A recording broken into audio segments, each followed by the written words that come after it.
देर रात इजरायल ने ईरान पे अपने हमले जारी रखे। तेहरान के पास नए हमलों का फुटेज सामने आया।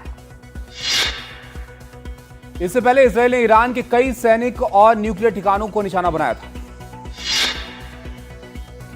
इजरायल ने ईरान के इस्फहान परमाणु ठिकाने को निशाना बनाया और कई सैन्य ठिकानों पर बमबारी की।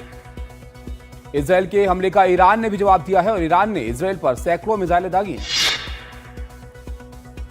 ईरान के सुप्रीम लीडर अली खामनेई ने इजरायल को चेतावनी देते हुए कहा, हम जवाबी हमला करेंगे और इजरायल को पछताना पड़ेगा।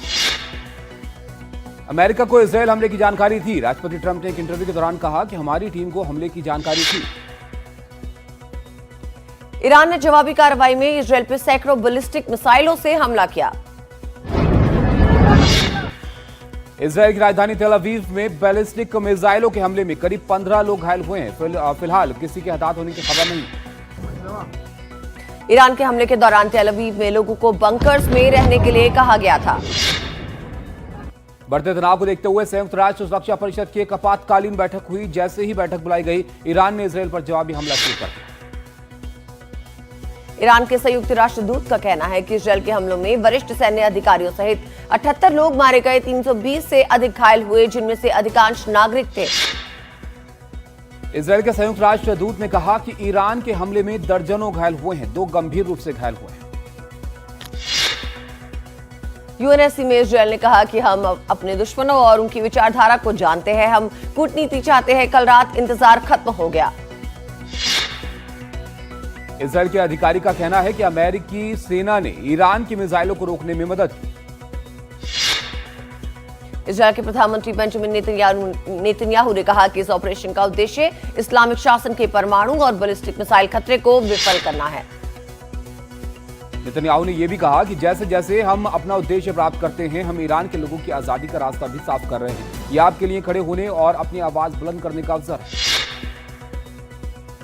हमले के बाद नेतन्याहू ने बयान दिया कि 24 घंटे में हमने शीर्ष सैन्य कमांडर्स, वरिष्ठ परमाणु वैज्ञानिक, इस्लामिक शासन की सबसे महत्वपूर्ण सुविधा और ईरान के बैलिस्टिक मिसाइल ठिकानों के एक बड़े हिस्से को नष्ट किया।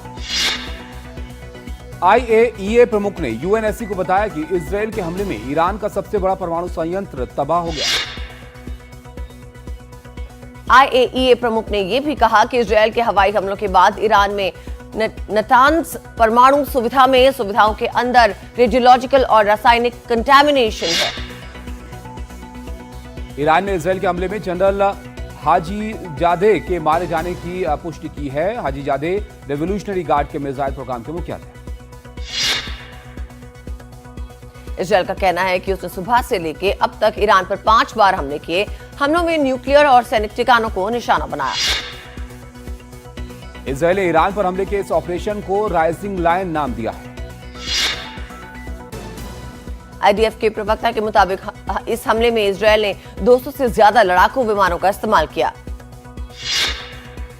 इजरायल के हमलों से ईरान में भारी नुकसान पहुंचा है। तेहरान में कई धमाकों की आवाजें सुनाई दी। इजरायल की सेना ने तस्वीरें जारी की, जिनमें वायु सेना का एक विमान ईरान पे हमले के लिए उड़ान भरता हुआ दिखाई दे रहा है। इजरायल ने देश में इमरजेंसी घोषित कर दी है और तेल अवीव के बेन गुरियन एयरपोर्ट को अगली सूचना तक के लिए बंद कर दिया गया है। इजरायली हमलों के बाद तेहरान में बचाव और राहत के काम चल रहे हैं। जॉर्डन की राजधानी अमान में कुछ देर के लिए दहशत छा गई जब जॉर्डन की सेना को आसमान से मिसाइल या ड्रोन जाते दिखे तो उसने सायरन बजा दिया। इजरायल के हमले के बाद ईरान सरकार ने इमरजेंसी कैबिनेट मीटिंग बुलाई। ईरान की रणनीति पर अहम चर्चा हुई। ईरान के राष्ट्रपति का बयान, हमारे सैन्य ठिकानों पर हमला करने वाला इजरायल पछताएगा। ईरान के राष्ट्रपति ने कहा, हम शांत नहीं बैठेंगे, इजरायल को करारा जवाब देंगे। इजरायल के हमले के जवाब में तेहरान की सड़कों पर उतरे ईरान के लोग बदला लेने के नारे लगाए। इजरायल के हमलों से ईरान में भारी नुकसान पहुंचा है। तेहरान में कई धमाकों की आवाजें सुनाई दी हैं। इजरायल की सेना ने तस्वीरें जारी की हैं जिसमें वायुसेना का एक विमान ईरान पर हमले के लिए उड़ान भरता हुआ दिख रहा है। ईरान पर इजरायल के हमले के खिलाफ पाकिस्तान के कई शहरों में प्रदर्शन हुए। शिया मुल्लों के संगठन मजलिस वहदात मुसलमीन ने इन प्रदर्शनों का आयोजन किया। इजरायल के पीएम ने दुनिया के कई देशों के नेताओं के साथ पीएम मोदी से भी फोन पर बात की। उन्होंने ईरान पर हमले को लेकर इजरायल का पक्ष बताया। अमेरिकी राष्ट्रपति डोनाल्ड ट्रंप ने कहा, मैंने ईरान को डील का मौका दिया था लेकिन वो डील नहीं कर सके। ट्रंप ने कहा, ईरान के कट्टरपंथियों ने बोलने में बहादुरी दिखाई लेकिन उन्हें नहीं पता था कि क्या होने वाला है। स्वीडन के प्रधानमंत्री ने कहा कि ईरान की धमकी को गंभीरता से लिया जाना चाहिए। उन्होंने दोनों पक्षों से बातचीत से मामला सुलझाने के लिए कहा। भारत में इजरायल के राजदूत रिवेन आजाद ने कहा है कि ईरान पर हमले का मकसद उसे परमाणु बम बनाने से रोकना है। उन्होंने कहा कि ईरान ने हमला किया तो उस पर और हमले होंगे। भारत में इजरायल के राजदूत ने कहा, अमेरिका इस जंग में सीधे शामिल नहीं है लेकिन अमेरिका से इजरायल को भरपूर मदद मिल रही है।